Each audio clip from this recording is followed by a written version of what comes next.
அரைக்கீரை சிறுகீரை எந்த கீரை வாங்கினீங்கனாலும் அதில் கீரை வடை செஞ்சு பாருங்கள். ரொம்ப டேஸ்ட்டாக இருக்கும், ஹெல்த்தியாகவும் இருக்கும். அதை எப்படி செய்கிறதுன்னு பார்க்கலாமா? நம்ம வீடியோக்குள்ள போகிறதுக்கு முன்னாடி என்னோட சேனலை ஃபஸ்ட் டைம் பார்க்குற வியூவர்ஸ் வந்து என்னோட சேனலை சப்ஸ்கிரைப் பண்ணிக்கோங்க.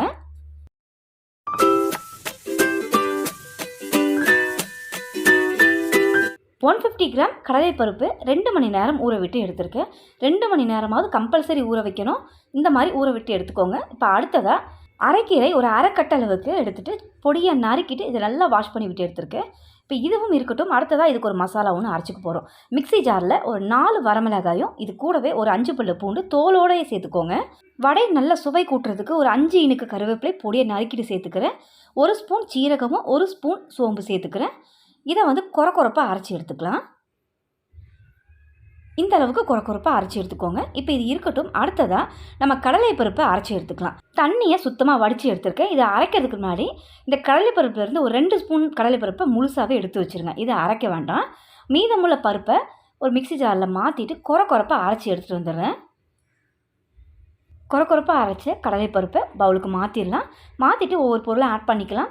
இப்போ இது கூடவே ஒரு பச்சை மிளகாய் பொடியை நறுக்கி சேர்த்துக்கிறேன். அடுத்து கொரப்பாக அரைச்சி எடுத்து அந்த பொடியை சேர்த்துக்கலாம். இது கூடவே கொஞ்சமாக மஞ்சள் பொடியும் நம்ம எடுத்து வச்ச கடலைப்பருப்பு 2 ஸ்பூன் அளவுக்கு அதையும் சேர்த்துட்டு நறுக்கின கீரையை இப்போ இது கூட சேர்த்துக்கலாம். அடுத்து பொடியாக நறுக்கின ஒரு மீடியம் சைஸ் வெங்காயம் சேர்த்துக்கிறேன். இது நீட்ட வாக்கில் வெட்டியும் சேர்த்துக்கலாம், உங்களுடைய விருப்பம் தான். இப்போ இந்த வடைக்கு தேவையான உப்பு ஆட் பண்ணிடலாம். இப்போ இது எல்லாத்தையும் சேர்த்து நல்லா பிசைஞ்சு விட்டு எடுத்துக்கோங்க. வரமிளகா பூண்டு சோம்பு சீரகத்தை நீங்கள் நார்மல் வடைக்கும் அந்த மாதிரி கொரப்பாக அரைச்சி சேர்த்துக்கோங்க. நல்லா மணமாகவும் இருக்கும், கலர்ஃபுல்லாகவும் இருக்கும். இப்போ இது கூட ஒரு 1/2 ஸ்பூன் அளவுக்கு பெருங்காயத்தூள் சேர்த்து நல்லா கலந்து விட்டுக்கலாம். கடலைப்பருப்பு வாயு பிரச்சனை தரக்கூடியது, அதனால் பெருங்காயத்தூள் சேர்த்திங்கன்னா அந்த பிரச்சனை இருக்காது. இப்போ எல்லாத்தையும் பிசைஞ்சு விட்டு எடுத்துட்டோம். ஒரு மீடியமான உருண்டை பிடிச்சிக்கிறேன். இப்போ வடையை தட்டி எடுத்துடலாம். எல்லா மாவையுமே நம்ம வடையை தட்டி எடுத்து வச்சுட்டு நம்ம எண்ணெயில் பொரிச்சிக்கலாம். 150 கிராம் கடலைப்பருப்புக்கு ஒரு 12 வடை வந்திருக்கு. நான் வடையை தட்டும் போது எண்ணெயை காய வச்சுட்டேன். நல்லா ஹை ஹீட் பண்ணி எண்ணெயை நல்லா காஞ்சதும் மிதமான தீயில வச்சுக்கோங்க. மிதமான தீயில வச்சு ஒவ்வொரு வடையாக இதில் போட்டு எடுத்துடலாம். வடை குக் ஆகிற வரைக்குமே மிதமான தீயில இருக்கிறது, ஹை ஃப்ளேம்லேயே குறைவான தீயில வைக்காதீங்க. ஒரே தீயிலே நல்லா வேக விட்டு எடுத்தோன்னா தான் உள்ளேயும் நல்லா வெந்து மேலேயும் நல்லா கிறிஸ்பியாக வெந்து வரும். நம்ம சேர்த்து ஒரு 3லேருந்து 4 நிமிஷம் ஆயிருக்கு. இப்போ நல்லா திருப்பி விட்டுக்கிறேன். திருப்பி விட்டும் 2 பக்கம் நல்லா கிறிஸ்பாக வெந்து வரட்டும். மொத்தம் 8 நிமிஷம் ஆயிருக்கு.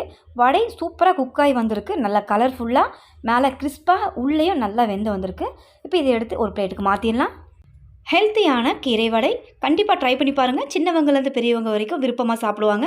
இந்த வீடியோ உங்களுக்கு ரொம்பவே யூஸ்ஃபுல்லாக இருக்கும்னு நினைக்கிறேன். இந்த வீடியோ பிடிச்சிருந்தா என்னோட சேனலை சப்ஸ்கிரைப் பண்ணுங்கள். ரொம்ப பிடிச்சிருந்தா லைக் ஷேர் பண்ணுங்கள். தேங்க்ஸ் ஃபார் வாட்சிங்.